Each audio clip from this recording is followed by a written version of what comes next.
Astrid Peralta. Mi hijo se llama Sergio Esteban Vargas, él es diagnosticado con autismo, se encuentra hace 3 años estudiando en el Colegio Centro Pesensúa Rincón.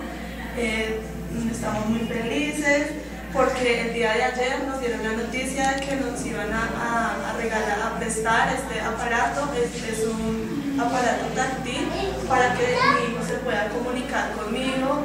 Estoy muy feliz porque él me va a poder decir si quiere ir al baño, sus necesidades básicas, como ir al baño, cómo comer, muchas cosas que él no puede, por su diagnóstico no lo puede hacer, no tiene un habla, tiene un déficit de aprendizaje y un déficit en su habla.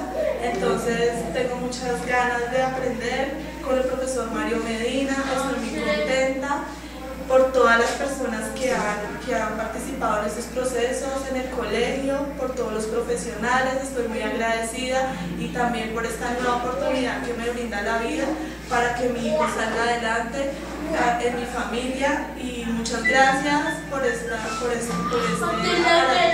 que quiero aprender y quiero salir adelante con mi hijo.